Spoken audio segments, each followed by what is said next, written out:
Hi class, I'm Juan Ramirez with EE2715, and we're going to be covering today the third example in sort of a series of three different examples covering first order circuits and the analysis of these first order circuits. So RC and RL circuits, how the capacitor or inductor charges or discharges within these circuits is what we look to analyze. So here we have a circuit below where we want to find the capacitor voltage and current. And this circuit is actually one that was included in quiz 1 of EE2715 last time I taught it. So probably gives a good indicator of what types of problems you're expected to be able to solve in a quiz. And this is actually the one that was asked of the students last year. I do encourage you to pause this video and try to solve this on your own, to just kind of quiz yourself. And once you have an answer for the capacitor voltage and current, then replay the video and watch how I end up with my final answer and see if you end up with the same one.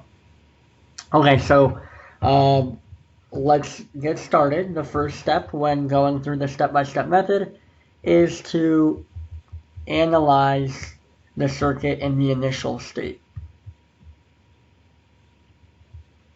So specifically, we're looking for the initial capacitor voltage.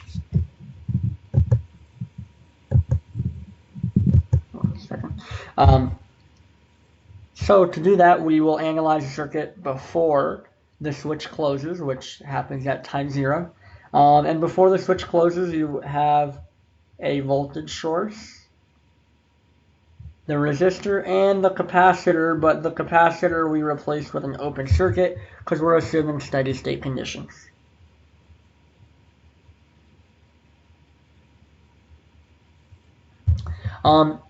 And because the capacitor is an open circuit, there's no current flowing through that loop, therefore no voltage drop across the 2 ohm resistor, and therefore for KVL to be satisfied, the open circuit has to be seeing 10 volts across it.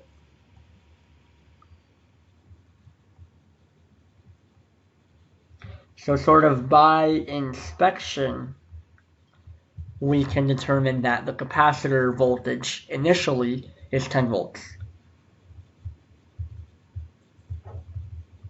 Next step, we take a look at the final state of the circuit.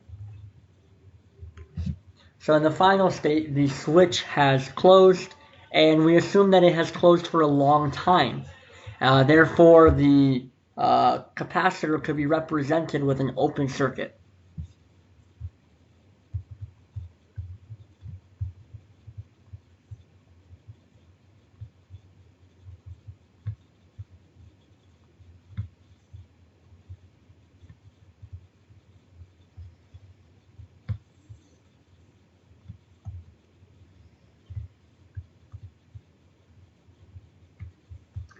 And now we're going to look for that open circuit voltage.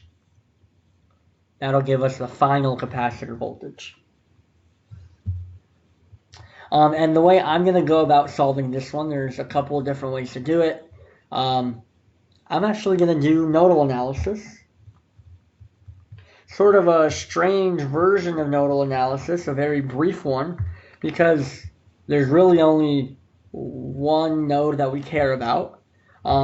And the node we care about is actually not even an essential node, which is usually the qualification for us to analyze it in nodal analysis. But in this case, it just kind of simplifies the ability to, or the analysis of that capacitor voltage. So if you call that node where the positive of the capacitor voltage is V1, and the opposite side of that capacitor voltage is what we call the reference node, or 0, then V1 is equal to Vc of infinity, or the final capacitor voltage. So to find V1, we are simply going to apply KCL at that node.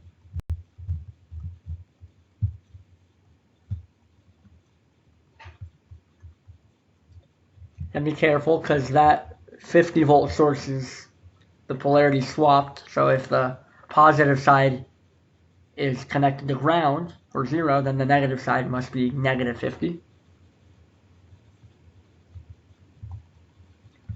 Okay, and so we're going to multiply by 6 ohms to get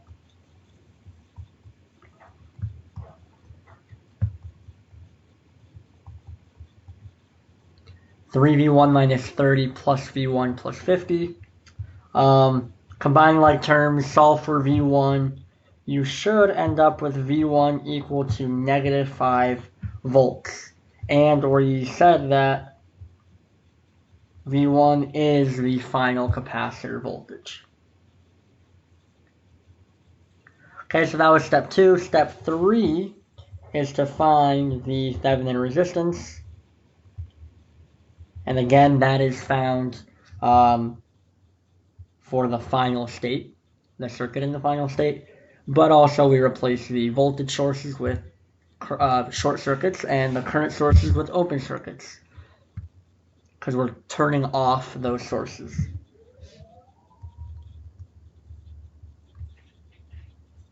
And that equivalent resistance, or that Thevenin resistance, is sought with respect to the terminals where the capacitor is connected. So if you recall for Thevenin's theorem, where the load would be connected is where you would look for that Thevenin resistance. You would look at the equivalent resistance from those points. So if you like, you can think of the capacitor as our load. And this is what our circuit that we're looking for that equivalent resistance for looks like. And it's pretty straightforward to determine that the Thevenin resistance is simply the 2 ohm resistance in parallel with the 6 ohm resistance. That gives us 1.5 ohms.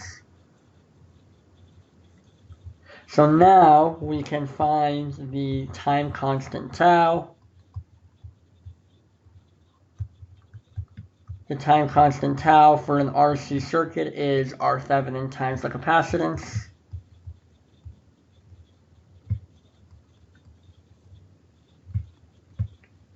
And that'll give us 0.5 seconds. So now we plug in everything we have found into the general capacitor voltage equation for first order circuits. And that looks like this. So we plug in our final voltage, -5, plus initial voltage 10 minus final voltage times e to the negative t over the time constant tau. That'll be in volts for time greater than or equal to 0.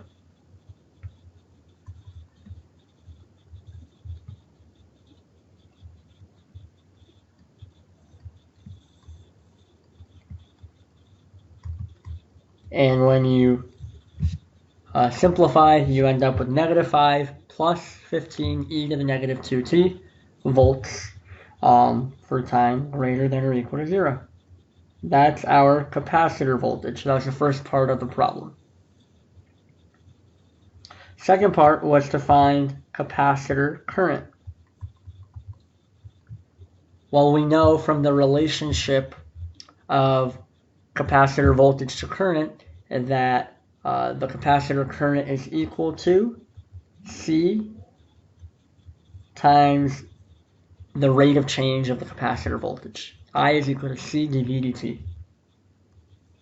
So the capacitor current is equal to the capacitance, which is 1/3, times the rate of change, or the derivative, of -5 plus 15 e to the negative 2t. So what do we get? 1/3.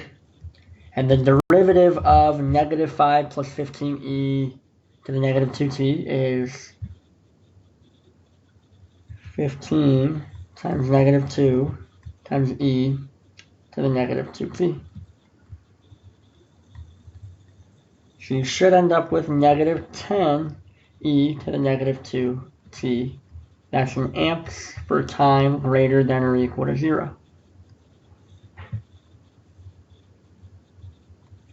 And that's the final answer for this problem.